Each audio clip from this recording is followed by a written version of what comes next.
Okay, we're live 15 out of 15. We should have Rumble going, and I should have audio here. I've got a video up on screen. It is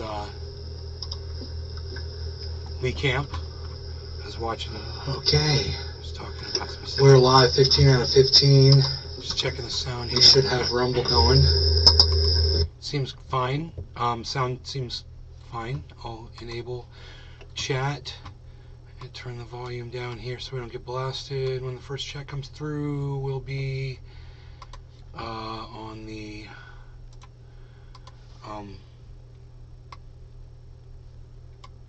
there it is, Google Chrome. Hey Nay, so noticed the Rumble notifications always hit first, then Twitter, then Facebook in last. Yeah, I go live on Rumble first. Branco. What's up, yo? Hey Bronco, long time to see, brother. Nice to see you again. Hello, Bronco. I'm glad you're here. Let's get some of these up here, and I'll get this on there. Okay, we'll see if we can fix this. Look at that. That's nice.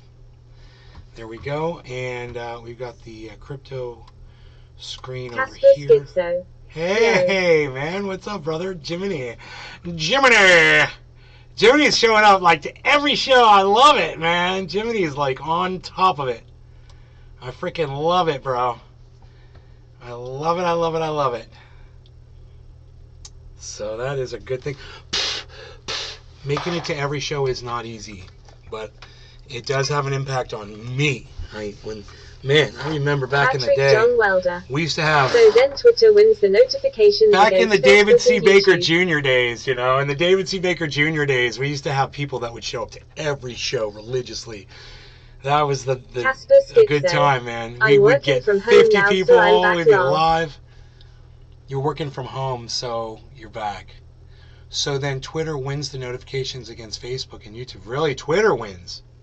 Twitter with the first notification. Nick Brown. Nick. Hey, brother. Oh, I was just thinking about you. What's up? When I was talking about David C. Baker days, that's when Nick got involved in the show.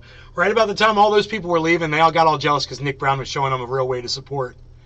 And they all got jealous and left. They're like, well, looks like Nick's got this, so we're all just going to leave. Nick ran like 20 regulars out.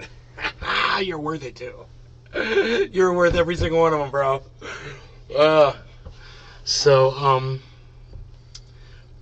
Casper Schizo.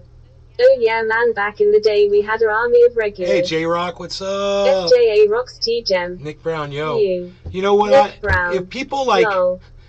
Keep people like Casper Schizo start showing up on the rag, Nick Brown, we'll blow it up again. We just need numbers, man. Nick Brown shows up almost every show. You show up almost every show. Cheers, bro. Let's get stoned. We'll start noticing who the people are that show up every show. J-Rock is showing up a lot. You know, Sean, Trendy Orca, he shows up a lot. You know, Josh G, Patrick John Welder. I'd like to have a list of all those people, of all the, you know, and have like a special elite list of people that get notified. That I know they're going to get notified, but who knows? They're going to go out of their way to try to make a show. FJA rocks T-Gem. I can't make every show, but I pop in when I'm at the PC. I like that you pop in when you can. Casper Schizo. Let's do it, man. A bit older now, but it's cool to smoke with the trendies. FJA rocks T-Gem. Discord works for my end. Nick Brown. Hashtag trend highlights. Jeffrey Barkley. Hey, Nay. How's it going? Jeffrey Barkley. What's up, Jeffrey? How's it going, man? Watching the price of crypto drop. Settle back down a little bit. Rocks T-Gem. We're waiting for that next. I start seeing messages pop up and know there's a show on Tears of Joy. I start seeing messages pop up. Yeah, man, you start getting all those notifications. That's the whole thing, right? It's all those notifications. So this is this right here is Lee Camp explaining why the United States is still in Syria. I'm going to listen to this while I do a bong rip. Experts underscored that people in targeted countries like Venezuela, Cuba, Syria, and Iran sink into poverty because they can't get essential services like electricity, housing, water, gas, and fuel, let alone medicine and food. Food, medicine, fuel. I mean, do you have any idea how important electricity is? I was in New York City during the blackout. It lasted 47 hours, and by the end of it, half of us were married to people we'd never met, and we were eating stale hot dog buns we stole from a homeless guy who'd been using them as insulation in his jacket. It was horrible. The U.S. also passed the so-called Caesar-Syria Civilian Protection Act in 2019, imposing secondary sanctions. No longer got on cannabis. Everybody smoke along. Cheers. Deal with the Syrian government. We're calling this one top of the hour, even though I know it's 7:10. We're smoking. We're catching it. We're playing catch up. Meanwhile, according to the UN rapporteur, maintaining such sanctions may amount to crimes against humanity. So, one may at some point ask, what does the U.S. actually want in Syria? In fact, German outlet Deutsche Welle asked recently, what does the U.S. actually want in Syria? U.S. troops have been stationed in Syria since 2015, and in 2018, the Washington Post said U.S. troops will now stay in Syria indefinitely. We're there for revenge. A third of the country. But luckily, last year, the U.S. government reviewed their goals. They came up with 4 priorities in Syria. First was continuing to fight ISIS. And thank God, because every American has had a tough time with ISIS recently. I mean, I was at a movie theater in Newport News a couple weeks ago just trying to catch the latest Racist is awesome, flick. bro. The place was crawling with ISIS fighters. Can't get a popcorn because ISIS took it all. Can't make out with your kid's nanny in the back row of the theater because ISIS is already in the back row making out with their nannies. Can't use the bathroom because ISIS closed it down to clean it. But still, other than ISIS, American priorities in Syria include supporting local ceasefires, stabilizing the area and helping with humanitarian aid and access, as well as pressing for accountability and respect for international law while promoting human rights and non-proliferation. Stabilizing the area? The U.S. is the largest destabilization force in the world. We're like the broken stiletto of countries, and here we are telling everyone we're there to stabilize things? We funded and armed terrorists that caused this war in the first place while calling them moderate rebels. Isn't that funny? It sounds like every other war we've ever been involved in. You know, it doesn't matter if you're talking about Vietnam or fucking Ukraine. It's all the same, dude. We fund the moderates, you know, the rebels, and then they take over the government, and then they turn out to be even worse than the people that were in power, with our money and our weapons backing them now. And we'll never learn, and we have to keep interfering and keep interfering and keep interfering, and we'll just never step out of the ring, man. We also say we're there to help with humanitarian aid and... Just grabbed a fresho. Zedab ice cream Keiko MG dude, this batch has terps like crazy. Nice, I love that strain. Access? We're the catastrophe! We're why they need humanitarian aid. Claiming we're there to give humanitarian aid is like leprosy telling you it's on your body to help you find the body parts that fell off. Yeah, it's a good thing I'm here to help you look for those fingers. That's funny. I'm on the case, buddy. You leave it to me. He's talking like he's like you tried calling him? You know how it's easy to tell we're not in Syria to help people? We're on the same side as Al-Qaeda. Seriously. In fact, thanks to WikiLeaks, we have an email from Jake Sullivan to Hillary Clinton. At the time, Jake Sullivan was Obama's policy planner. Then under Trump, he was, I think, a junior manager at an Applebee's maybe. And now under Biden, he's national security advisor. He wrote to Hillary, Al-Qaeda is on our side in Syria. Wow, tough to misinterpret that. So the American government is on the same side as terrorists in Syria. They're on the same side as Nazis in Ukraine. Right. They're on the same side as murderous butchers like Saudi Arabia. Right. Same side as the worst polluters in the world. Same side as sexual predators like Joe Biden and... Just like I said, it's just like all the other... I haven't seen this yet. It's just like all the other wars we've fought everywhere else, right? It's the same MO. We're serial warriors, man, you know? Donald Trump, but... Our government is on the opposite side from truth tellers like Julian Assange. Like Bill kinda. Bill Burr? Yeah. He sees way more into hypocrisy than Bill Burr does. Bill Burr is like a surface reactionary, and Lee Camp is like someone who understands geopolitics. You can't even compare the two people. There is another comparison to be made. Bill Burr is funny as shit. Lee Camp needs to work on it some more. He needs to work on his comedy a little bit more, I think. He's no Bill Burr when it comes to being hilarious. That's for sure. Snowden, just keeping it real, Lee. Just keeping it. I gotta keep it real. Octopus who predicted the World Cup winner. Bill Burr was on freaking Breaking Bad for a reason. Trying to save the planet. They arrest people trying to feed the homeless. You can learn a lot about someone by the friends they keep. Remember that photo of Ellen DeGeneres hanging out with George W. Bush? Yes. I never trusted Bush again. I never trusted Bush. So now that it's quite clear America's stated reasons for being in Syria and waging economic war against them are bullshit, what are the real reasons? Well, one is to steal some fresh oil. Just this summer, U.S. troops looted 84 oil tankers from Syria and smuggled them into Iraq. In fact, the U.S. controls 90% of Syrian oil. The actions carried out by the U.S. constitute state piracy with the aim of plundering Syria's oil reserves and depriving the Syrians of their own resources. I mean, what's the point of destroying millions of lives if you aren't going to plunder a little bit, right? But the truth is, stealing oil is just a side hobby for the U.S., like crafting dolls out of scabs is for me. The real reason we've destroyed Syria is to protect our dollar, and by extension, our power.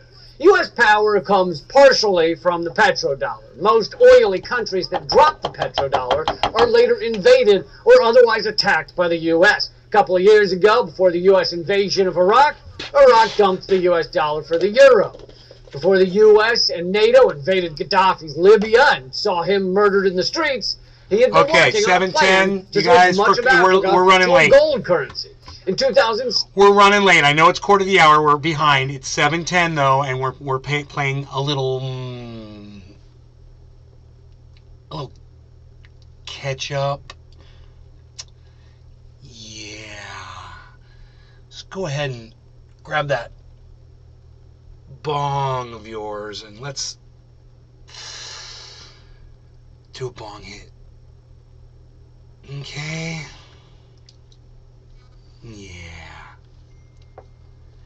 Yeah. Why is the wall to your cubicle knocked down? Cheers. No law regarding cannabis. Cheers. That's such a funny thing. Why is the wall to your cubicle knocked down, dude? What happened here, Peter? No law regarding... We'll get somebody to clean this up. No law regarding cannabis. Everybody cheers. Cheers. Everybody in the chat. Casper Schizo, Casper Schizo, Casper Schizo, Casper Schizo, Casper Schizo. And everybody on Rumble that's nobody that's chatting yet. Cheers, you guys. But 5 of you are watching, so cool.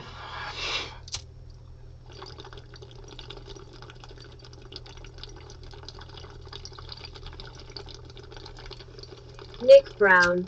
Cheers. Casper Schizo. Lol, go ahead, Lil Will NNNNNYAAAAA.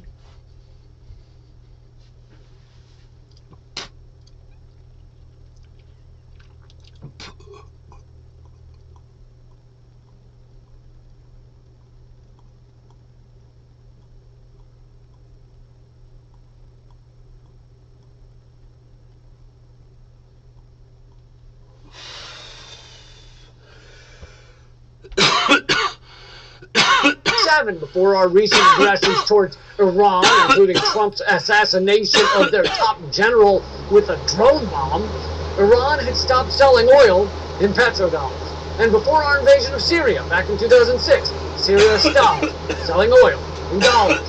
Much like this shirt, I'm starting to see a disgusting pattern. Also might be that guy's.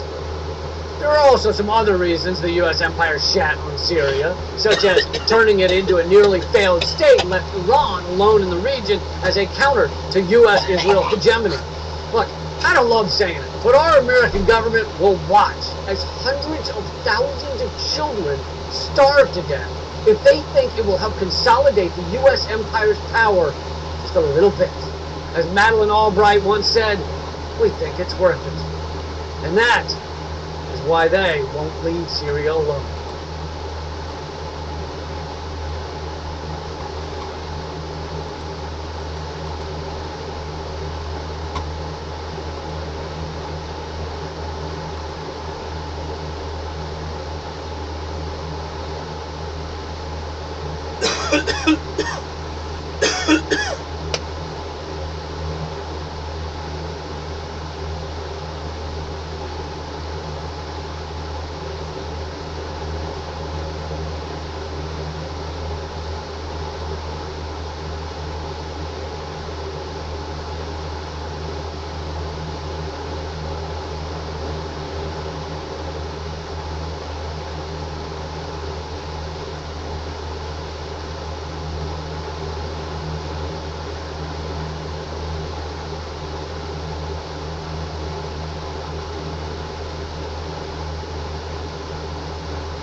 Stop buying random crypto. This might be interesting to watch.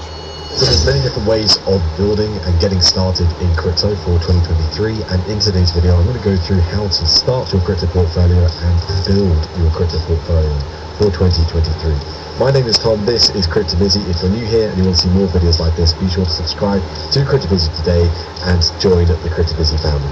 And if you like the video, make sure to leave a like, it's very much appreciated, and also do comment down below your thoughts and opinions. So with that all being said, I'm going to go through exactly how to build your crypto portfolio for 2023. So when you have a look at CoinMarketCap, I'll leave that link down in the description below. It's a very useful website. You can go through well, this ICC is 28.3% and I'm now, staring ultimately, at my if you own shoelaces. a Bitcoin or a bit of Bitcoin, it could be a fraction of it, you're ultimately building up your crypto portfolio. You've already diversified your holdings, which is a very big thing. Many people tend to oversee that. So if they hold a bit of Bitcoin, you've actually diversified your investments, which is a big step in the right direction, in my opinion. Now, none of this is financial advice. I'm not a financial advisor, and all investments have their own risks to it. So I'm going to go through also a strategy of building a low to medium to high risk portfolio. So just go through that in much further detail. When it comes to building your low risk portfolio, you really want to split it up into different sort of sections. So you've got your low risk. So your low risk really is a 50-50 split between your Bitcoin and Ethereum. That is ultimately your lowest risk possible when it comes to crypto. Even lower than that could be just be holding 100% crypto or 100% Bitcoin, and you'd be considered a Bitcoin maximalist.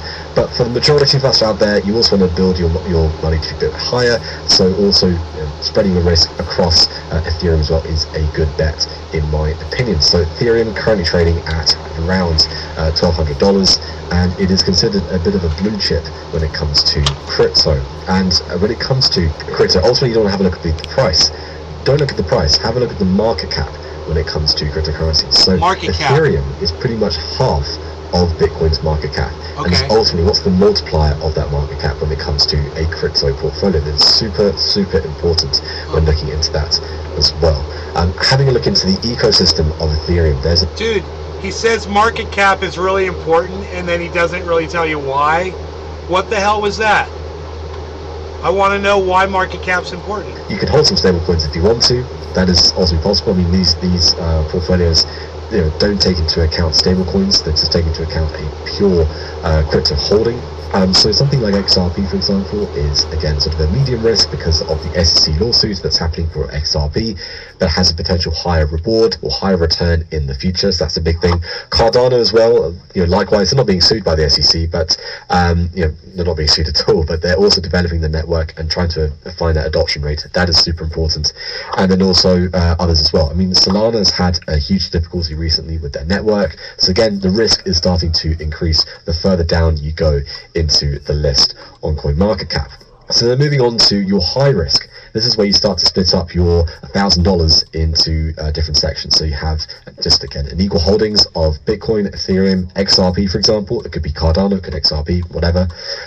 So a top 20, for example, and then a low cap altcoin, and then a micro cap altcoin. So the difference between a low cap altcoin and a micro cap altcoin does differ to depend on who you ask. But sort of a low cap altcoin could be somewhere anywhere between sort of $500 to $1 billion in terms of market cap. So it could be Hollow, for example. It could be it could be Zilliqa, for example, as well, just to pick one out of the top of my head. Engine Coin, that could be sort of a low cap, and then you've got a micro cap. This guy talks a lot and doesn't say anything. You guys notice that about this dude? Is anybody noticing that about this guy? I'm not learning anything. He's not. You know what it said? It said, stop buying random crypto. Learn how to build your portfolio.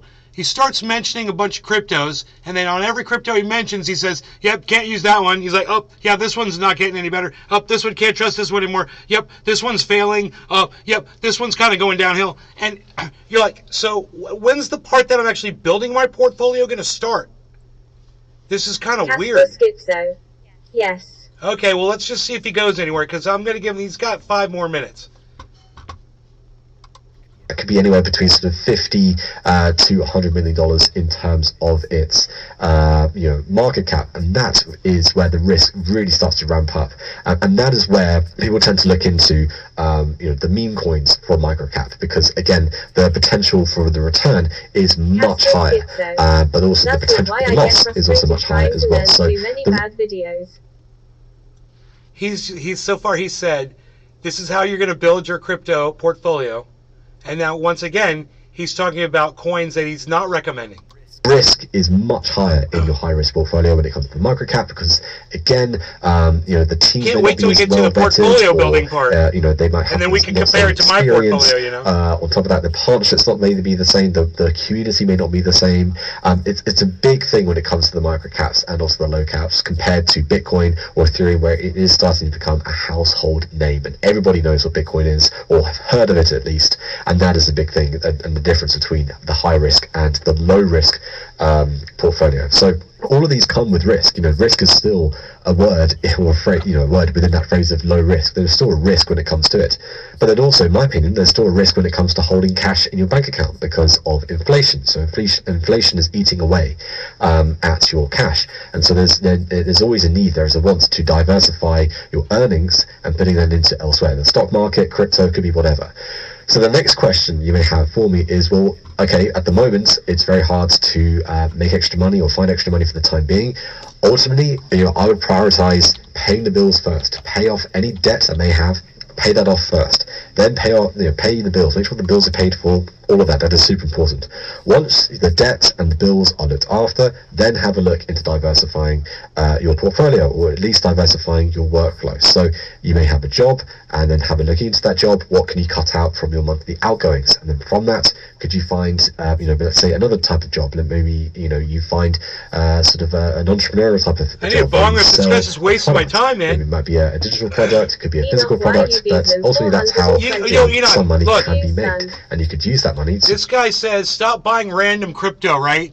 He says, learn how to build your portfolio in 2023. And now he's gone on for 7 minutes and 36 seconds. Dude, he's only got 3 minutes left. He's got less than 3 minutes left. And I'm waiting for the part where he's going to teach me how to build my portfolio in 2023.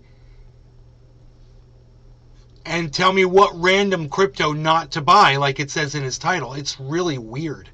He's just been talking about nothing.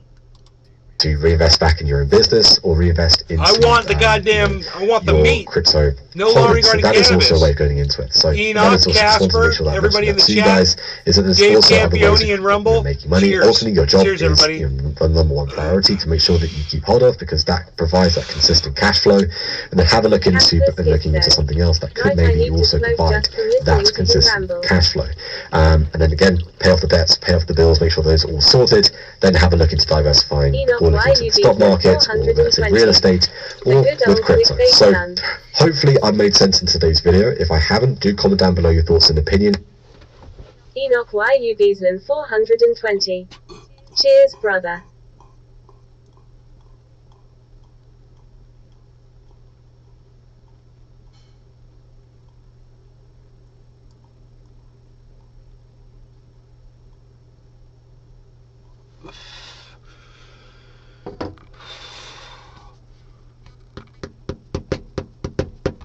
Dave C. Fishing. Cheers. He says this is not financial advice, then goes on to give you no fucking advice at all. It's like it's not even worth me writing a comment about.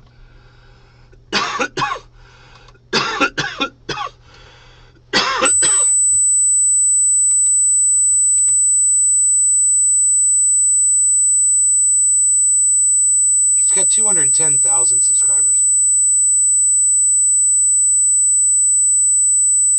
Casper Schizo. I gained zero knowledge from that video.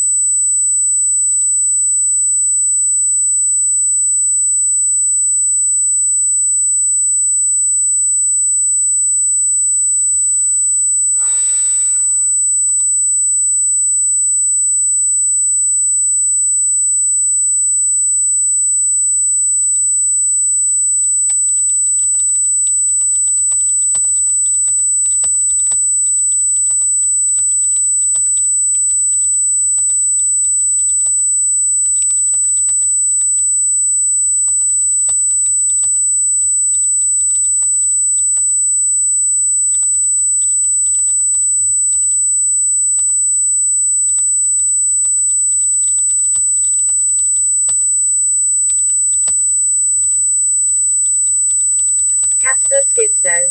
Feedback bro high pitch noise. Enoch YUBZN 420. I'm getting some feedback noise IDK if it's my phone. Casper Schizo. Loud. Feedback? Really? What do I do? Oh, I see it.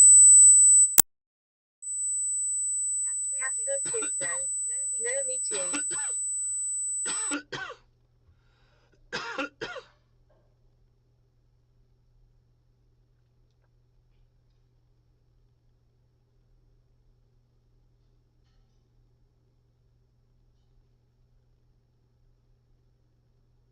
Did I fix it?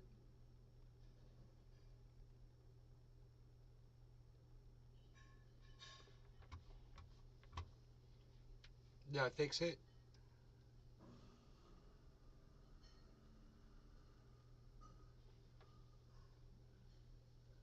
Billy Valentine. What up? Hey, Billy. Casper Schizo. Fixed it. Okay. Enoch YUBZN 420. Yup, all good.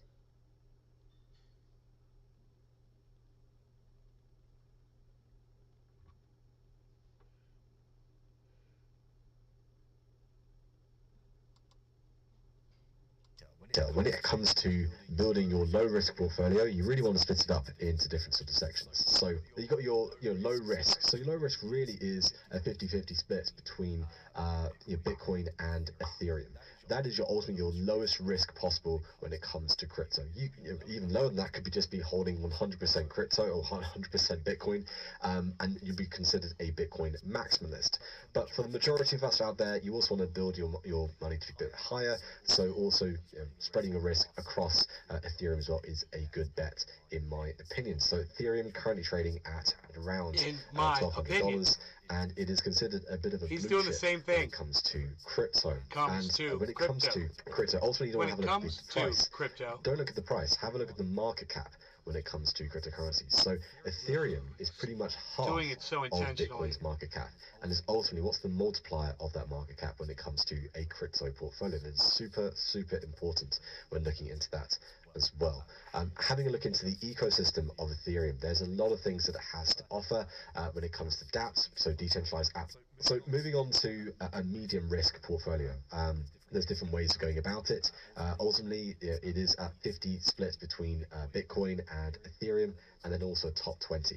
So when you have a look at CoinMarketCap, your top 20 are usually the ones that are have great teams, great white papers, great communities, and have continued to build during this bear market, during this crypto winter, which is super important. So personally, this is just again a personal choice of mine. I would not choose Dogecoin because it is a meme coin, and that does hold that higher risk to that, and that would be something you'd hold potentially in your high risk portfolio. But in your medium risk, I would stay away from that. When it comes to the stable coins, you can hold some stable coins if you want to. That is also possible. I mean, these portfolios don't take into account stable coins. They just take into account a pure crypto holding. So something like XRP, for example, is again sort of a medium risk because of the SEC lawsuit that's happening for XRP, that has a potential higher reward or higher return in the future. So that's a big thing. Cardano as well, likewise, they're not being sued by the SEC, but they're not being sued at all, but they're also developing the network and trying to find that adoption rate. That is super important. And then also others as well. I mean, Solana has had a huge difficulty recently with their network. So again, the risk is starting to increase the further down you go into the list on CoinMarketCap. So then moving on to your high... God, dude, just sitting with me. Whoa, dude, look at what's going on with crypto right now, guys. 8:45. Sitting with me on any live stream, average live stream, you're going to get so much more information than listening to something like this. This is just bullshit, dude. Big Mac 83. He only mentions fucking like 6 or 7 cryptos, and the ones that he mentions, I mean, Bitcoin and Ethereum are, yeah, they're big and shit. But he doesn't get into Polygon, Matic. He doesn't get into Harmony One, dude. He doesn't talk about Polkadot. He doesn't talk about any of the metaverse coins. You know, Merit Circle, or fucking doesn't talk about Luna. He doesn't. It's like it was such a almost like an intentional neglecting of what should have been discussed. How to build your portfolio. Here's my portfolio. This is why I picked this one. This is why I picked this one. Here's my portfolio. This is how much I have in my portfolio. This is why. You get that with on my live stream all the time, man. We've gone through it before.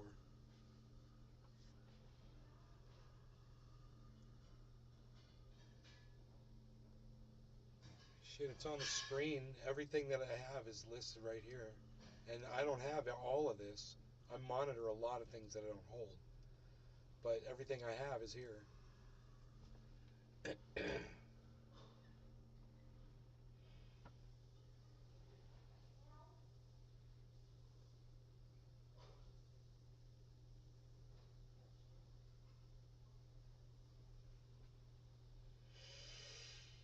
Oh, God, so many fucking things in the portfolio that I think are important that he didn't even consider mentioning.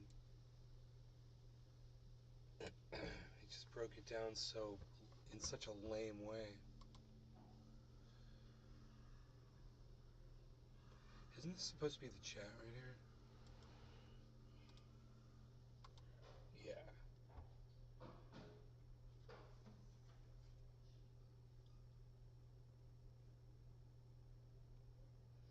I never ate lunch today.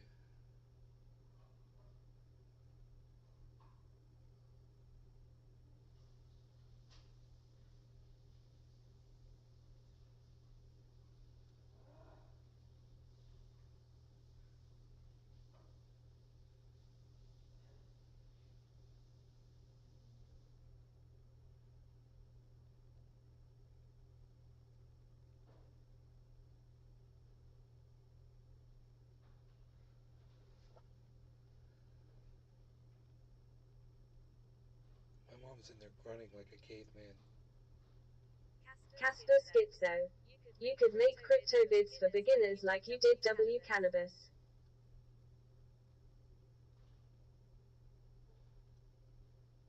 Yeah, I could. I just don't want to.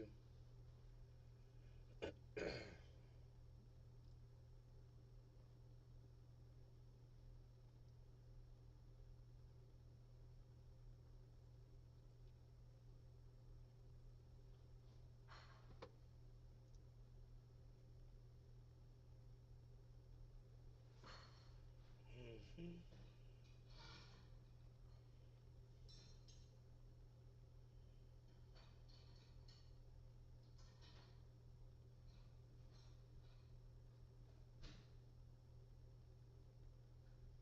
Casper Schizo. Lol, fair enough.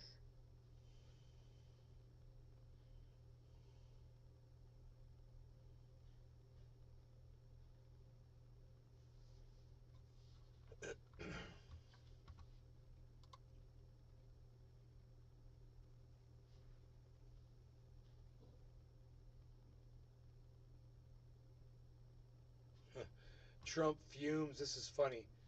Trump fumes that Kanye tried to fuck him over with Nick Fuentes dinner.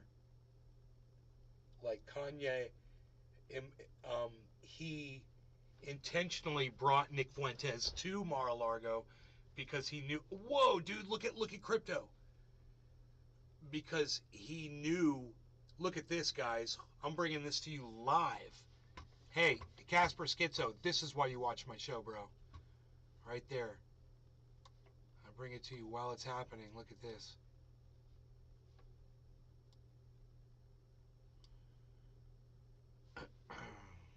Winnet Muncher. You are looking so much younger, brother. Hope you are doing well. Thanks, you win it.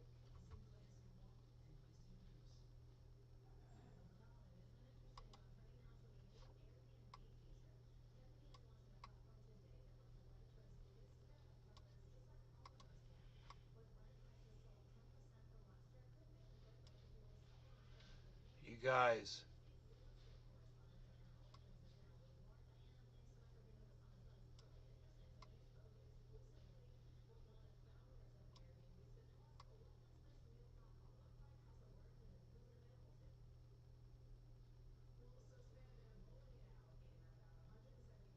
Casper Schizo. Yup.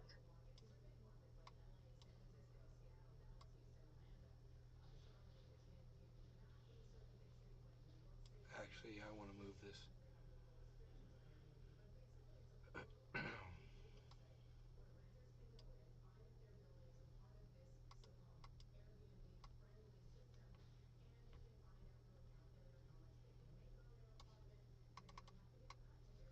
Oh, if you double click it, you can move it. That's how it works.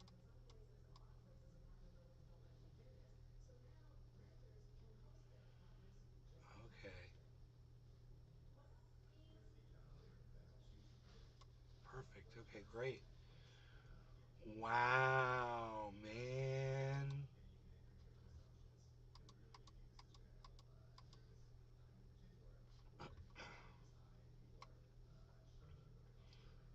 Holy shit.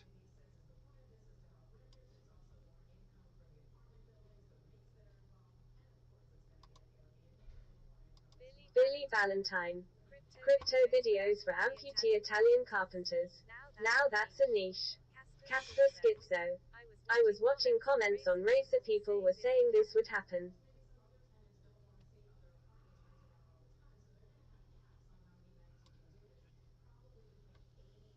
On This is happening right now, bro. It looks like it's going to try to go through again through 900 again. This was crazy. I mean, that was just a whoa. Here it goes again. It's just like this. Billy There's a Valentine. drop in value and Rusty the volume. Clown predicted this in 1954. There's a drop in value and volume all the way across the board right now, guys. It's all coinciding on every single one. So we're about to have a spike upwards even more. It's like this was just a reconsolidation, a quick one, and now all of the volumes are about to turn green. I kind of want to get off out of the way so you can see it happen when these volume bars all go green. Um,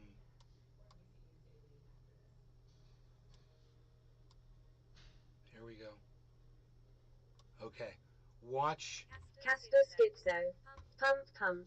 Watch here, here, here, here, right here, here, and here for green bars all the way across the board. We should get yellow markers. When that happens, we'll get the green bars, then yellow markers above. All the way across the board. Should happen right now.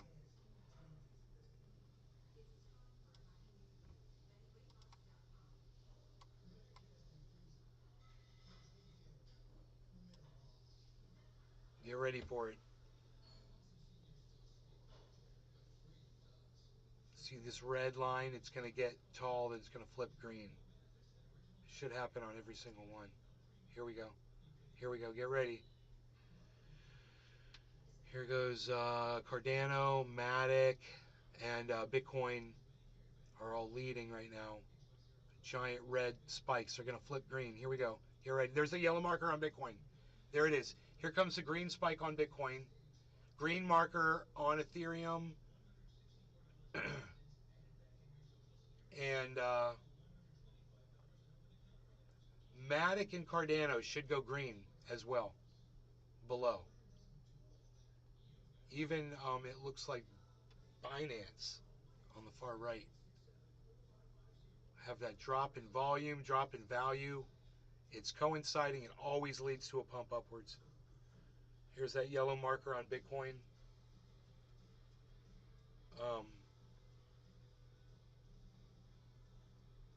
Let's just wait for those volume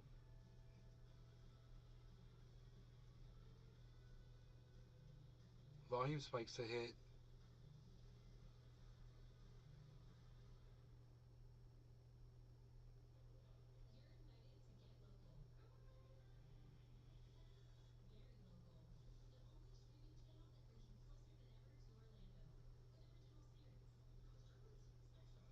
Now here's yellow markers. Green green volume, and not a lot of volume, guys. And I wasn't. I thought this was going to spike way more, and it's not.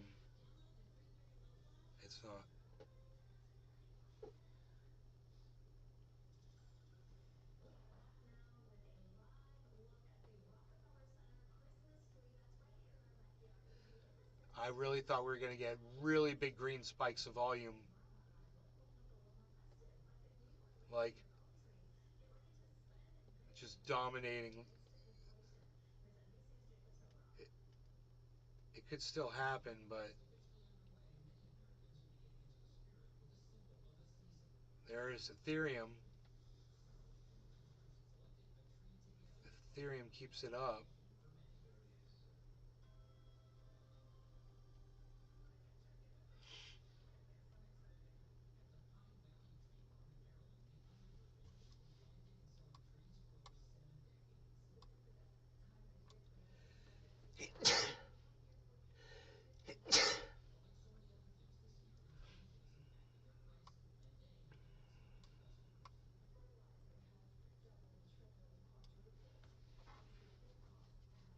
All right, so waiting for these spikes to go from red to green. Here, this one on Ethereum looks like it's going to go right now.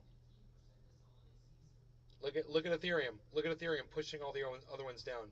That's going to flip green. Here comes Cardano, it looks like, and Bitcoin as well. Lots of volume, lots of volume. Yellow markers, looking for those big green spikes below, though.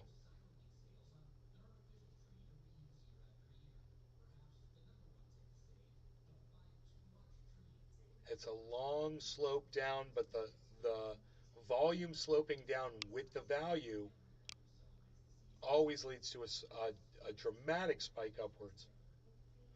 And we're going to get it. It's building up right now. It's just tapering down, probably doing a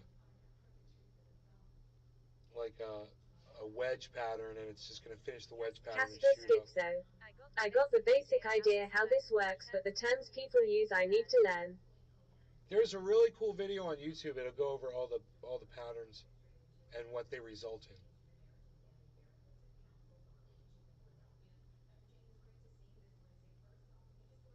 Look at Cardano. Oh, here comes Harmony 1. Let's see if Ethereum and Bitcoin do anything. I mean, it should just go bow, bow. They should just go right up to the top and push everything down.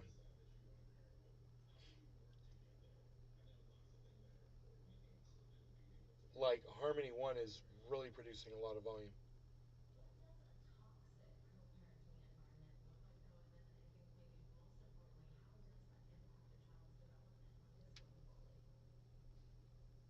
Not a high bottom, though, on those candles. That is a bad sign.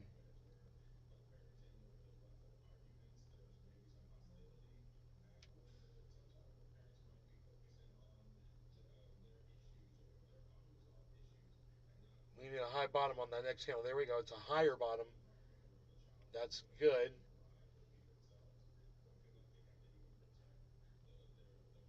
$900s. We're up into the 900s, guys. We got a minute to work, man. You got to work inside that 900 for 60 seconds.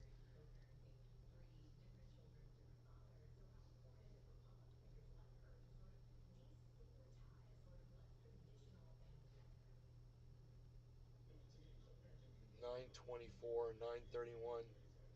Okay, here comes a nice. I think we're gonna get a high. 1 minute. We're gonna get a high bottom. These are 1 minute candles we're watching below. So we can determine basically what the next move is going to be by just looking at what the candles look like. And so we're looking for the bottom of the next candle to form, and if it's high up like that, that's good. That's a trend going upwards, meaning it might keep going up if the bottom stays high. Now it's got another minute to get higher. is what I mean when I say that. And get a higher bottom to get a trend that's moving up higher. If the bottom there, see, it goes purple. So if the bottom gets lower, which it's going to do now, it's a trend for going down. So that was the pump, man. We just had it. It was nice. Okay. Now we got to see if it's a reconsolidation and if it keeps going up. Just a quick little flutter and then boom, just keep going upwards. We're still above 900. That's up. Not anymore. Now we're below 900.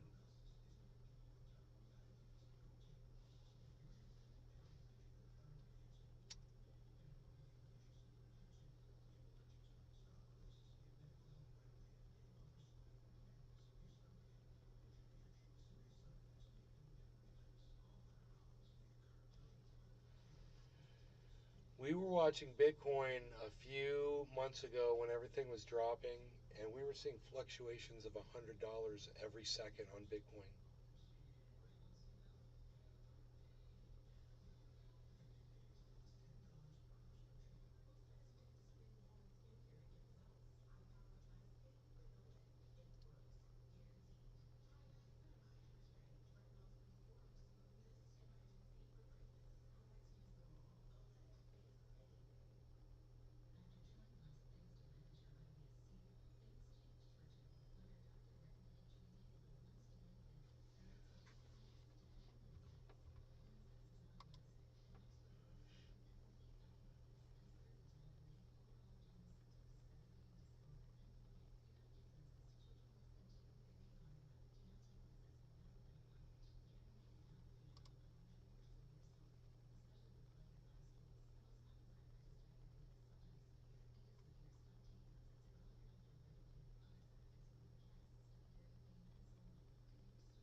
Billy Valentine.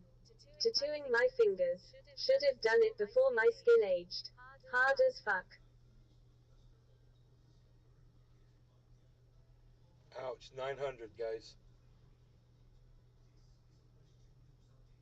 When Bitcoin hits 900, if it can stay above 900, it'll move the whole market up.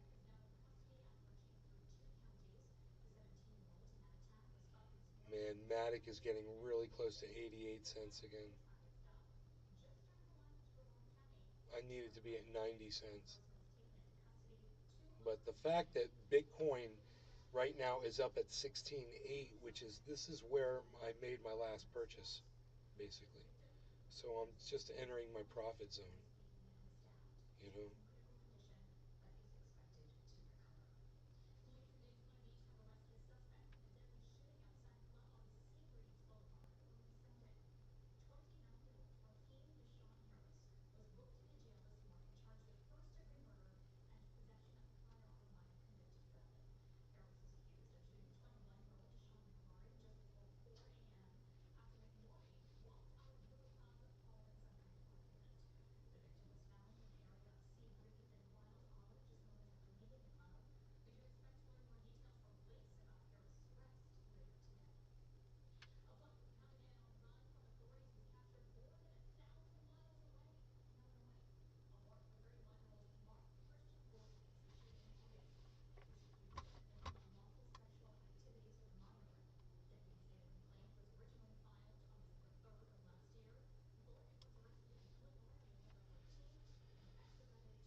Casper Schizo. You know ya want to. Your skin's aged, so now it's hard to do because your skin's aged, tattooing your fingers. What are you putting on your fingers, Billy? What are you tattooing on them? 901, guys, 900. 911. It just jumped $10.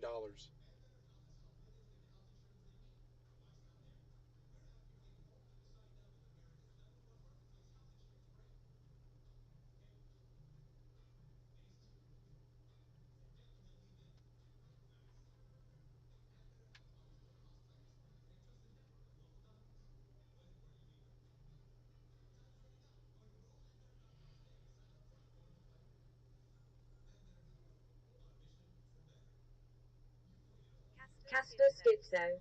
Now stay there. Yeah, right. Like get above 900 and stay there and work the rest of the market up. Okay, Matic's about to hit 88 cents. 87.95. 87.96. Billy Valentine. My wife's name. Surrounded by trees roots that lead to my sleeve. And that is a very inside statement, I believe. 87.93, man. Matic, 87.93. 88 cents, man. Matic just hit 88 cents. And it goes back under to 87.98. 88 cents again. 88.01. 88.02 Matic. Down to 87.99.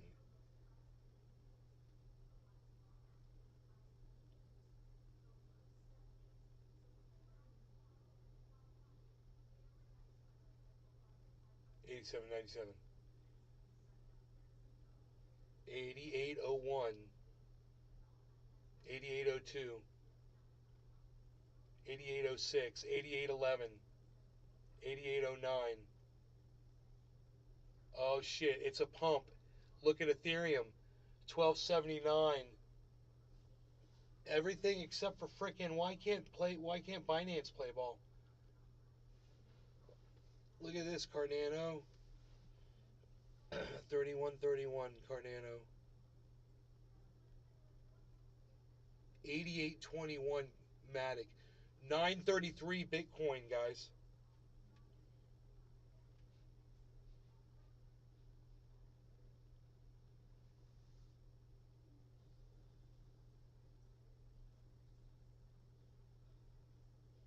$9.36.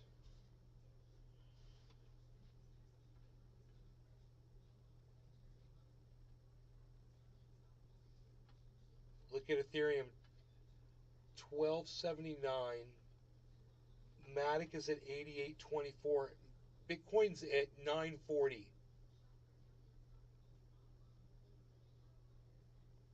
944. 944. 945. 940. 88.35 Matic. And Harmony is doing nothing still at 1440. This is a crazy market pump right here, guys. Crazy. Live on the show.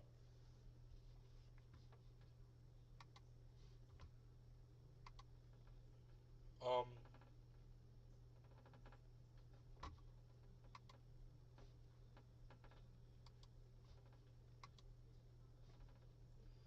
want to get this all off the screen. I want you guys to see this pump that I'm bringing to you live. This is across the board. Let's check the whole market. The only thing that's down is Luna, VRA, and Overland. Everything else is in the green. The highest one right now is FTM. Casper Schizo. They were saying this would happen, now I'm seeing it. I didn't really understand, but everyone was stoked. So, what, I guess, did Jeremy Powell have his speech today yet? Jerome? Let's look and see if he did his speech.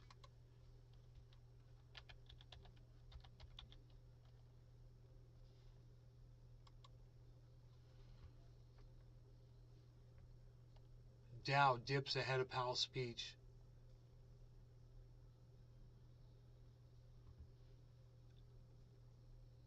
"1:30 p.m. Eastern." So he just spoke. This is it.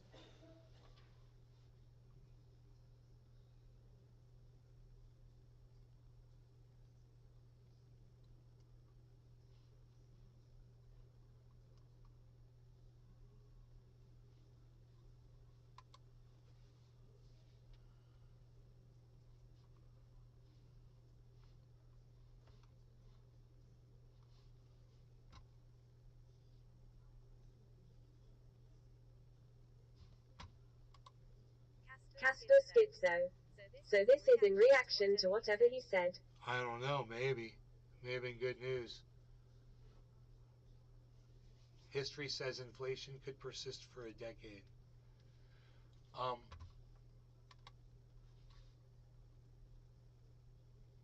It says watch the video here.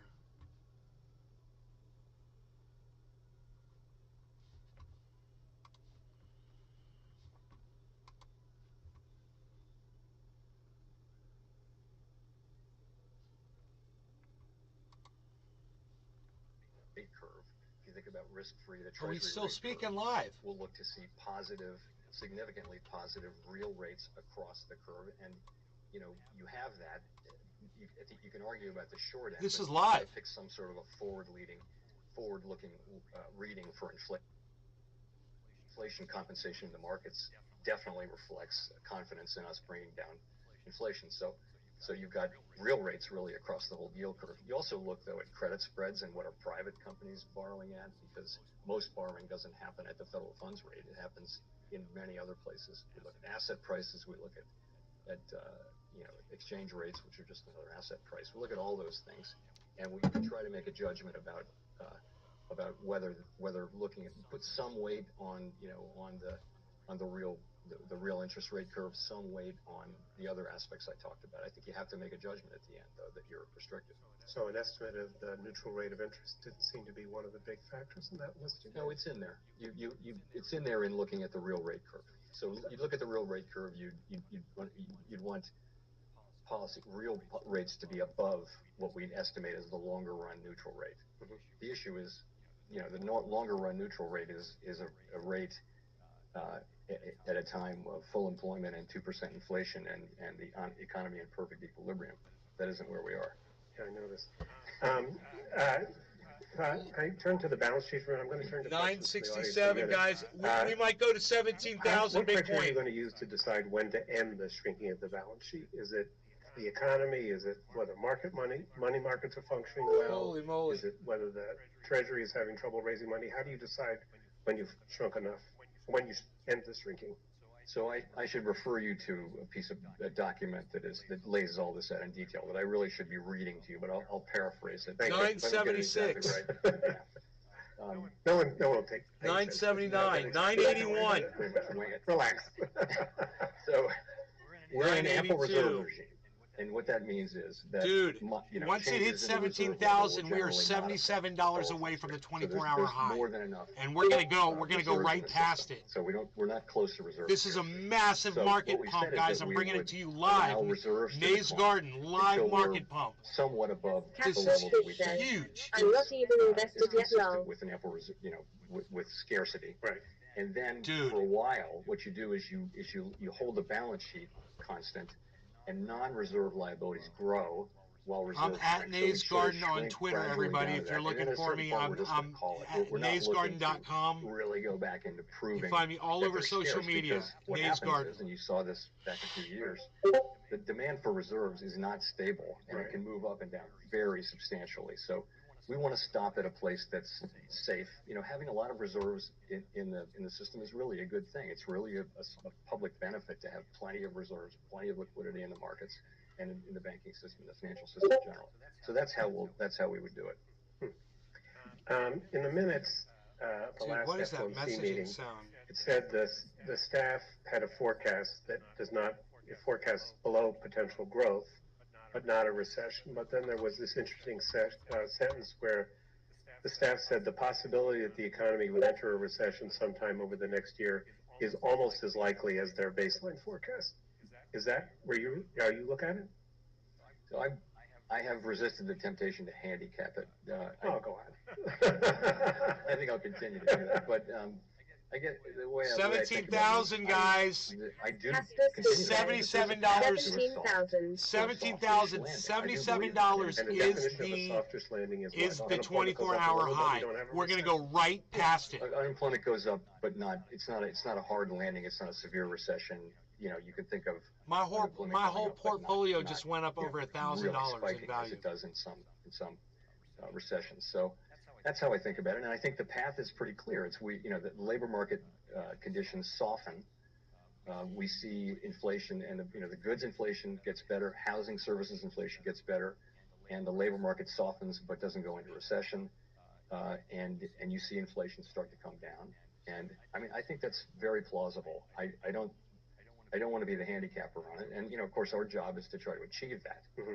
And I think it's still achievable. Although, if you look at the history, it's not a likely outcome. But I would just say this is a different set of circumstances. So you said at the last press conference that you thought the path to that soft landing had narrowed.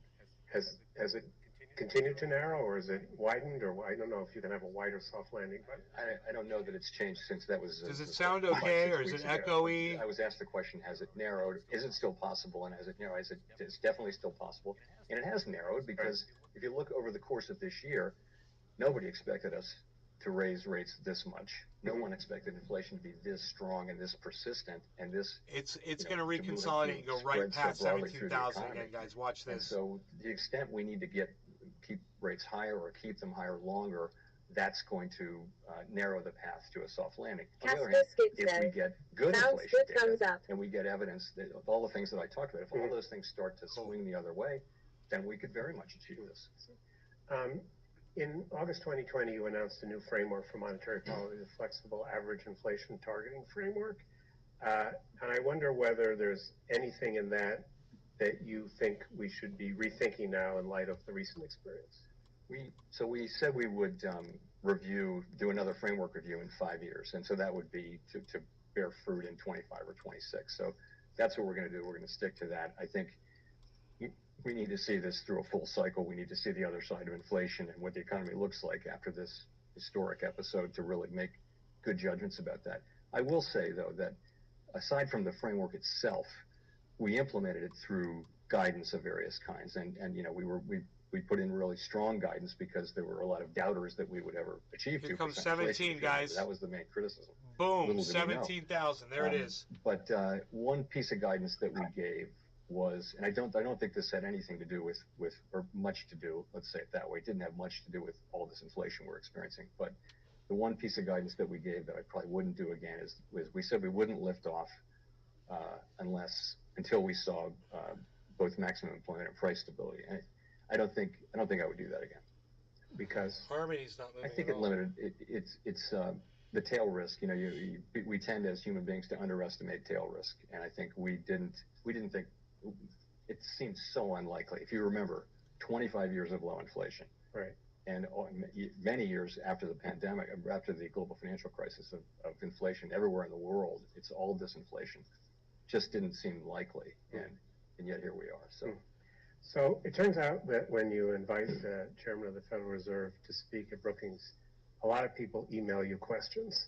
Most of them are questions I've already asked. Are you going to regulate crypto? So poorly framed that I couldn't even understand the question.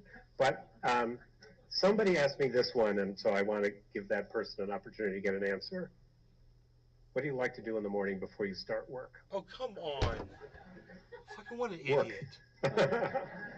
No, I'm a super early person, and I read a bunch of newspapers and. Really, I'd like to find the person that asked that question and punch him in his fucking face. You still ride your bike to the. Some, yeah. Wow. I ride. Wow, really, dude? But I do. Yeah. That's the question you ask. The security guys, thank you. You have the chance to ask him a question, and that's what you ask him. Yeah.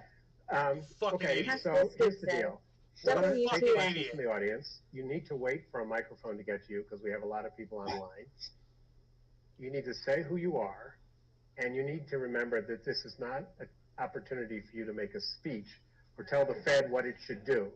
It should be a question. It should be short, and questions end with a question mark. Casper Skipson. So, Yep, long. let's come down here. Want somebody, Joe, and then Jonathan. Thank you. Joe Beaulieu from Brevin Howard. So you've spoken both about risk management considerations and the inherent danger of inflation becoming entrenched. So I was wondering, how much do risk management considerations suggest a terminal rate higher than would normally be expected to achieve your policy goals? So I think there are a number of dimensions, and it wouldn't necessarily one of them would be potentially a higher rate, but more I would think. One risk management technique is to go slower, right? To go slower and feel your way a little bit to to what we think is the right level. Another is to hold on longer at a high level, and not loosen policy too early. I don't want to over tighten. Certainly, my colleagues and I do not want to over tighten, because I think that cutting rates is not something we want to do soon. So that's why we're slowing down, and going to try to find our way to what that right level is. But I mean, theoretically, it's another dimension, but it's not. It wouldn't be my first choice. A lot of volume, guys. Jonathan? Ethereum might get up to 1,300. Yeah, Jonathan Pingle with UBS. 1291. So I had a question about the imbalance between labor supply and labor 89 demand. cent Matic, One of the things that's a little 89.70 Matic, obscured guys. when we look at and discuss the labor force participation rate, is there is a Dude, pronounced Matic is almost downward at trend 90 due to cents. population aging. So when you think about realigning labor supply and labor demand, are FOMC officials hoping or expecting that participation really moves back up all the way to a pre-COVID peak? And related to that is, the follow-on question, how much of the realignment do you think needs to be done through restricting labor demand as opposed to the ability of supply to catch up? So on labor force participation, I think it's useful to go back 10 years, and the forecast that mainstream labor economists had was that, and you're right, aging of the population leads to declining labor force participation. Notwithstanding that, labor force participation was in effect flat guys. and a little bit up from 2013 to 2020, roughly. And that was because you had a $30 away labor from the market. People 24-hour were staying high. in the labor market longer than expected. That was really what it was. 42. So our ability to predict is 43. not perfect in this, except over long periods of time, you have an aging population, so you're probably going to have declining labor force participation. 40. I don't think it's reasonable to expect that we get all 41. the way back to where we were with labor force 50, participation 41, in 40, 2020. 49. It's 63, 53. 7, I guess, population adjusted. I don't see 55. that, but 60, guys. We're nowhere near that now. We're 60. a point and a half below It's that now. it's so close to 77. The real question is, do we expect to see big chunks of labor force participation? I got to say, this year we've seen, in the aggregate, not much. Ethereum just hit its 24-hour high, guys, and a little bit 1295. So, and I just brought it to you live. All of these are 24-hour highs. That's part Matic of the story. The other part, as I 89.93 mentioned, is just hit population. 90 cents. Matic just hit 90 cents. A big part of the shortfall in labor 24-hour high, 90 population as cents. well as participation. So given population trends, given that there's still some workers are clearly anxious about going to work during COVID, and given that immigration is well below the levels that were projected before the pandemic, does most of the balancing have to come on the demand side? Well, I think for now, 89.99. we have to assume that. Matic's 89.99. That's why I talked about supply side policies on labor, although they're not for us to recommend. 9. There it is, 90 cent Matic, guys. That's this one right here, 90 cent Matic. So yeah, the answer is yeah. 005. I kind of said that in my That speech. is now the We high, have to do 007. what it takes to restore balance in the Bringing labor you the market high to of get back Matic, to 24-hour high of inflation. Matic. While Jerome Powell speaks, live at Nays Garden. Really just by slowing job growth. You're getting this live at Nays Garden, guys. Holy moly. Thank you. Joe Gagnon, Peterson Institute. Chair Powell, back in 2018, you gave a speech questioning the role of the so-called star variables that the Fed uses to navigate. And there was this possibility raised that maybe unemployment could fall well below what the staff thought the natural rate U star was, then without causing inflation. But then COVID came and turned everything around. And as you just said, one interpretation of COVID is that U star went way up and we were on the wrong side of it, which is inflationary. My question is, going forward, is it likely, do you think it's likely that things could reverse as the dust settles from COVID and we could end up back in that world where maybe we're on the other side of U star, we don't know it, it's hard to tell. What lessons did you learn from that period that got forgotten because of COVID, perhaps? Well, unemployment went below so what we write down and what the staff writes down is a longer run U star, longer run estimate of the natural rate of unemployment. I guess one thing I would say is that during the course of a long, relatively gradual I mean, so we only have one experience, Casper right, to Skipson. generalize from. But I what I came learned back from at that the right experience time, man, lol. long, I was already relatively just slow, coincidentally getting into not this super stuff. fast Oh, yeah. expansion. You really saw the natural rate of unemployment, the shorter term natural rate, come way down. We had 3.5% unemployment with really little sign. Wages were just getting up to that level of productivity and 2% inflation. So we could be back in that place. I think we could certainly be back in that place.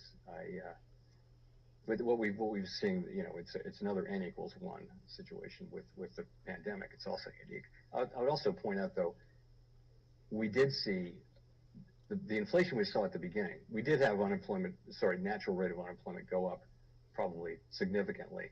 But the original inflation we saw was not to do with the Phillips curve, with the labor Phillips curve. It was not to do with that. It was to do with goods more. So I think another way to frame Joe's question is, I think a lot of us thought that the lesson we learned when unemployment fell very far and we didn't get inflation, that maybe over time, before you were in charge, the Fed was erred on the side of being too tight.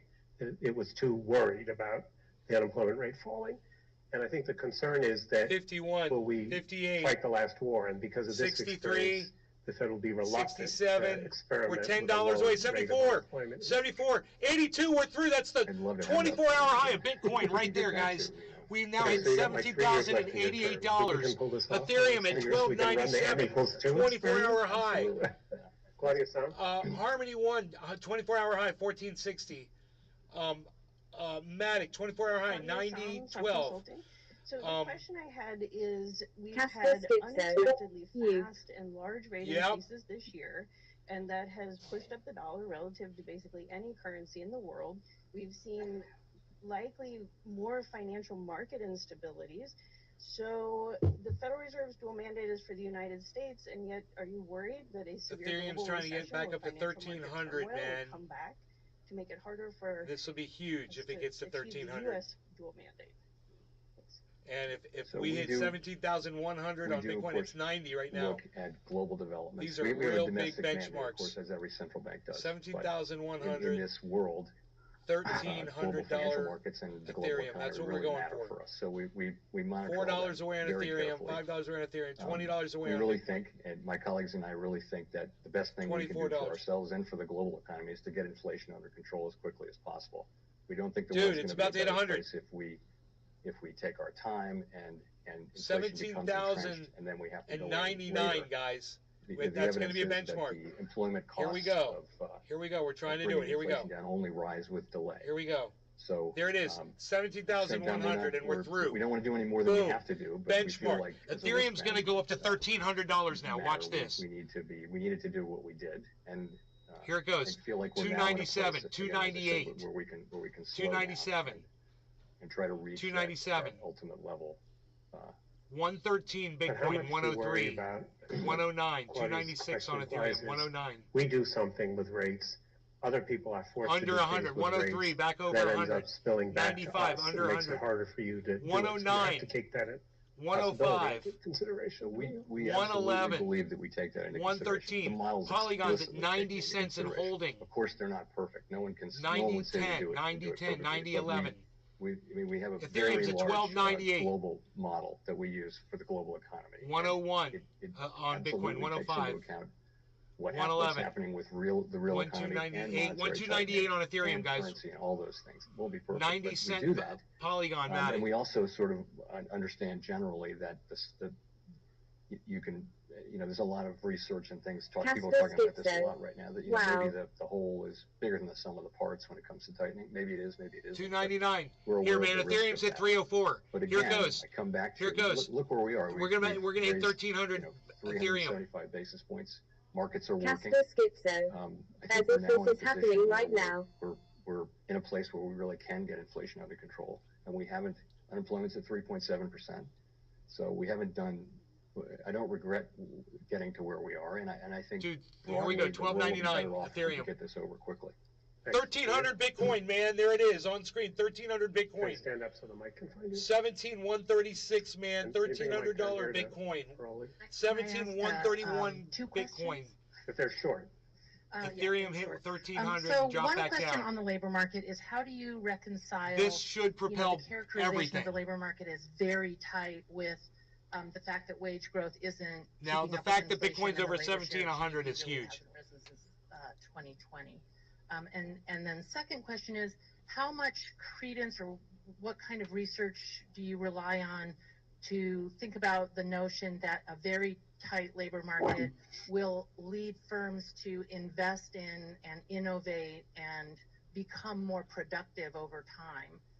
Could that be a tailwind? 1299 Ethereum, 1299.34, 72. I wrote those down really fast. 1299.36. That was the problem with reading my handwriting. 1298.59. You asked about.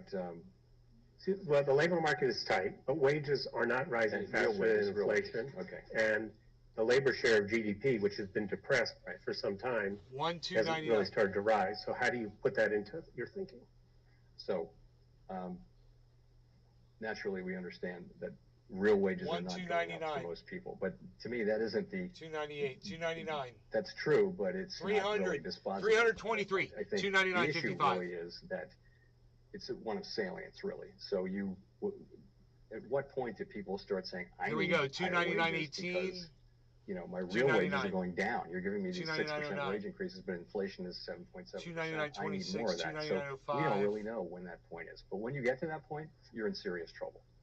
And we don't think we're at that point, but it can't be that we can go on for 5 years. We broke 17,000 at very on high this levels live stream, of man. inflation, and that it doesn't work its way into the wage and price setting process pretty quickly. So that's a serious concern. So on the second question, yes, no, I think we're seeing that. You know, Ethereum's got to get back over 1,300 though, and it's you're just going to see. This labor shortage that we have, as I mentioned, it Matic doesn't look is like it's still going away at anytime 90 soon. cents and And 92. that's absolutely 90.84. certain to lead to a lot of investment in 90.72. technology and labor replacement technology where there isn't labor. And I think you'll see quite a bit of that. And it could be a dividend going down the road. I would think it'll have to be to provide Bitcoin's the under services that the public wants to buy. 17,100, 98, 95. Thanks, Mike Farley, JP Morgan. 98. So you spoke about going somewhat restricted 101, and then staying there for 102, a long time. Why would you prefer that over a shock and all approach? Ethereum's at 12.99 again. 12.98. I asked that because there's some evidence that sacrifice ratios are lower in a more 90 cent I Matic, think we've been pretty aggressive, I would say. No, I don't. 90.83. I don't agree. I mean, we wouldn't, to just raise rates and try to crash the economy and then clean up afterward. I wouldn't take that approach at all. I think we're in a position where the right thing to do is to move really quickly as we have, and now slow down and get to that place where we think we need to be. And by the way, there's high uncertainty around that. We have a broad set of thoughts about where that destination might be, but we could be wrong. It can be higher than that, could even be lower than that. We'll have to see. But I think that's the right approach, and that's also the approach that it would allow us not to throw away the option value of upending a lot of lives, which we would do if we crashed the economy and raised it. We might get rid of inflation, but at very high human cost. There's a question in the very back, a woman in front of the camera. Do you want to stand up? Thanks. Thank you so much for seeing me in the back here. Nancy Marshall-Genzer from Marketplace. Just wondering, Chair Powell, is the Fed in danger of neglecting its maximum employment mandate? Is the maximum employment mandate taking a back seat to the stable prices or inflation mandate? No, absolutely not. Absolutely not. The thing is this: without stable prices, we can't have maximum employment, and that's how I think about it, and I think my colleagues as well. In the sense that if you're constantly fighting off inflation and having these battles and having to raise rates, and it goes on for 5 or 10 years, you're not going to have maximum employment. Bitcoin's under 17,100. The situation we would love is to have another one of these very long expansions, and we've had 4 of them now in the last several decades. Really, when inflation was low after the 70s, we got out of the habit of these short inflation-driven business cycles, and we were able to reach. You saw where we were 3.5% unemployment those are really good for Bigfoot. very beneficial. I want to rub my balls on this fancy's face. The benefits start to go to people at the Bigfoot. lower end It's of the Jerome spectrum Powell, in man. It's 7th or the 8th year head in of the the last United cycle. States Fed. So I think I the two agree things with go you on the together. whole rubbing Right the balls now, on his the face labor thing. market is But incredibly he's not really strong. Again, you know, before this thing, we've never had he's like the 1.7 job headbanger, I openings guess. for every unemployed person. So this is a great labor market. He's trying to save Billy Valentine. Great in a way Be because ha ha ha ha ha ha ha ha ha. He's trying to save our economy, you know. Time for one more. In the back, gentleman on the aisle. Right, 2 questions. 2 gentlemen on the aisle. Keep them short. Thank you. I'm Orange Wang from South China Morning Post of Hong Kong. So I would just like to ask a question related with Chinese economy.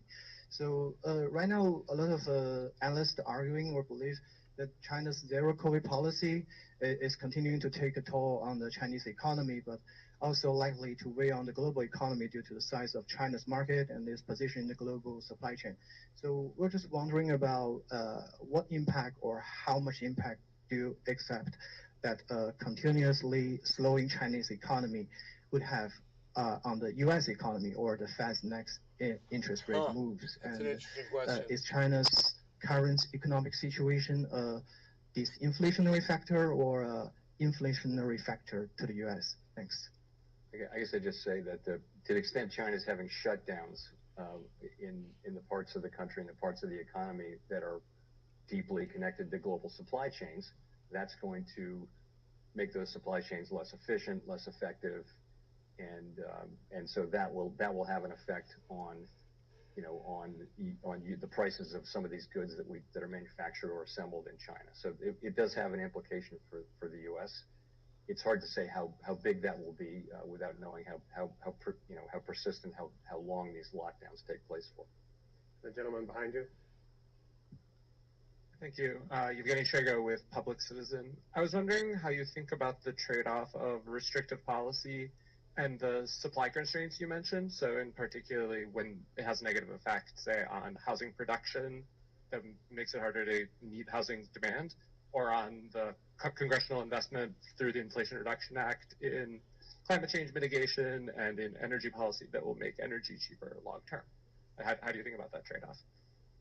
I don't think our restrictive policy would have much 100 of an effect again, on guys. The sort of climate mitigation. It's over 100. You're talking about in terms of now. If of Ethereum housing, can get 300, there are two things. One, there's sort of a longer run housing shortage that we have, and we're going up. In the meantime, if you can't get 1,300, we got trouble. Coming out of the pandemic, rates were very low. People wanted to buy houses. They wanted to get out of the the cities and buy houses in the suburbs because of COVID, and so you really had a housing bubble. You had housing prices going up at very unsustainable levels and overheating and that kind of thing. So now the housing market's going to go through the other side of that. Polygon Matic come out in a better place. Amazing comeback. None of this really affects the longer run issue, which is that we've got a built-up country and it's hard to get zoning, it's hard to get housing built in sufficient quantities to meet the public's demand. So I want to thank you, Chair Powell, for being generous with your time, and thank you all for coming. Wow, that's it. I want to appreciate everybody asked a short question, which that's the first time in my experience in 8 years in Brookings that's happened. I'd like it for all of you to stay in your seats for a minute till the chairman can leave safely. And if you have paper, coffee cups or something, take them to the back of the room and dispose of them. So thank you very much. So, with all that being said, what's up, everybody? Welcome into the stream. Well, markets reacting pretty positively to that. S&P up almost 2% on the day. NASDAQ up 3.3%. And Dow is up over 1% on the day. So, there we go. Sorry about that. Yeah. So pretty big. Oh, y'all can't see me. There we go. Pretty big day here for the markets as a whole. Jerome Powell saying some pretty bullish things, saying some, well, obviously nothing's new in terms of what their goals are. Nothing is 2% long term. All their goals that they have, nothing's new there. But possibly slow down in the rate hikes moving forward in December. For those that are curious, if we look at the probability of the next rate hike, which is December 15th or 14th, 15th, 77% probability that we see a 50 basis point hike and a 23% probability that we see a 75 basis point hike. So potentially 50, potentially 75. More than likely, market is guessing a 77% probability of a 50 basis point hike. So, yeah, I was watching crypto. Bitcoin's over 17,000 now. Bitcoin is over 17,000. I just told him to look at crypto. Ethereum's up over almost 1,300. So Bitcoin up 2% in the last hour. Ethereum up 2.6% in the last hour. So we will see if the market holds. Market closes here in about an hour and 1/2. But market seeing a little bit of a pullback. Still up over 3%, but slowly pushing down towards that 3% for the NASDAQ. So we will see what happens. I will be live tomorrow morning, like I am every single morning. He just responded to what I said to him, see what's going on. Yeah, I don't think this rally is like the end all be all. So I don't think this is that was pretty cool. The bottom.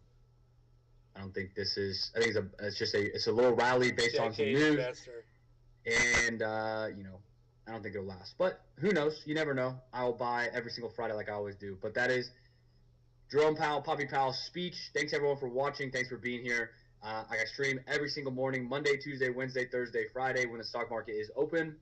And I stream some important information such as Jerome Powell speeches. So thanks everyone for joining in. Thanks for being here. I will see everyone tomorrow morning at stock market open. Bye-bye. Huh. Okay. Wait.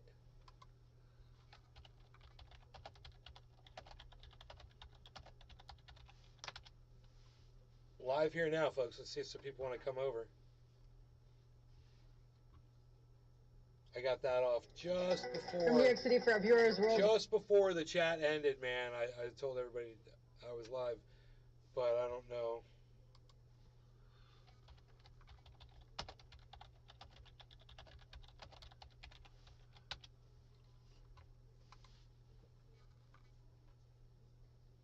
Yeah, we'll see if some people come over.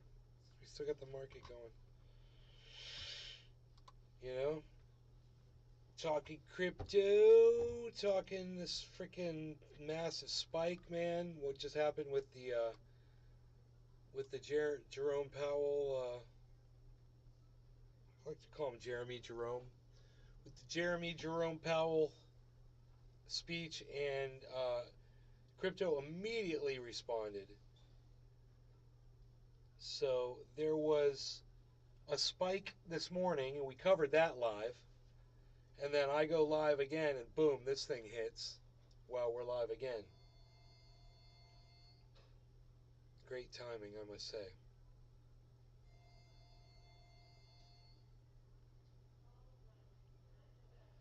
But the problem is, I mean, it was a great jump, man. But it needs to get over a couple of Bollinger Bands, and I'm very aware of where those are. And it hit them and bounced down. So hopefully it'll try to get through it again and keep going up. Well, if we see a drop in volume and value right here, we kind of see it. And yellow markers, looks like it's going to try to attempt to go through again. Let's see if it does it. Okay, so what we're looking for is we've got 90-cent Polygon. That's good. That's good. What we're looking for is 17,100 Bitcoin and $1,300 Ethereum. So let's see. We're going to try to do it again right now. Let's see what happens. 77, 290.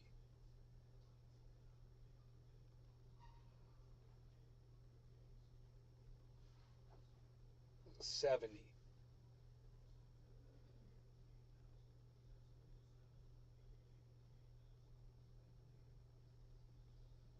$74.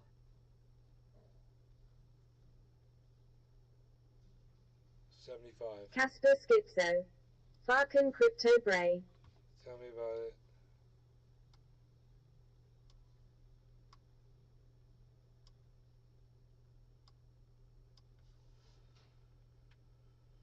Tell me about it. 74, 291. 78, 291. 82.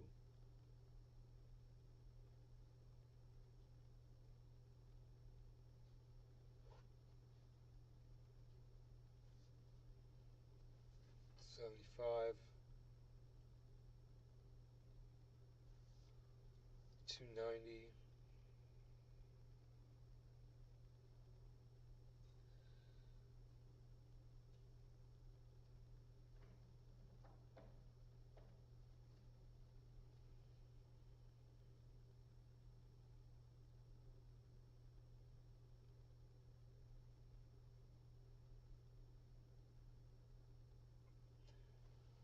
That was a hell of a pump, man. I'm afraid it was just a single pump.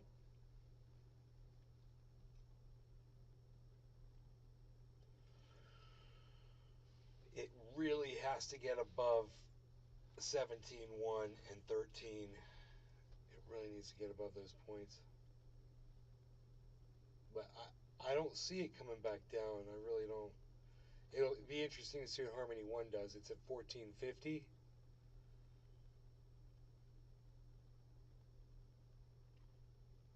And I'm so glad to see Polygon at over 90 cents. God, that's good to see.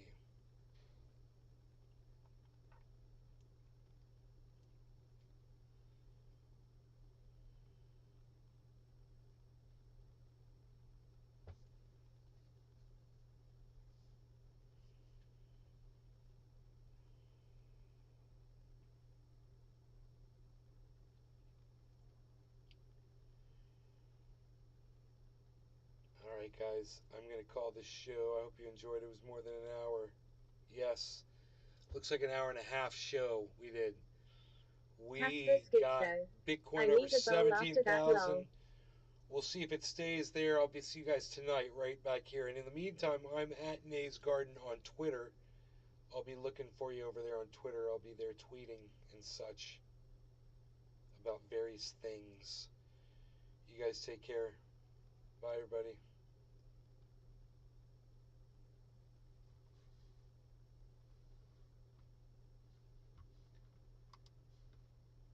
Oh, and remember, I'm on Rumble at Nays Garden. I'll give you a link over there. Here's a link to the Rumble.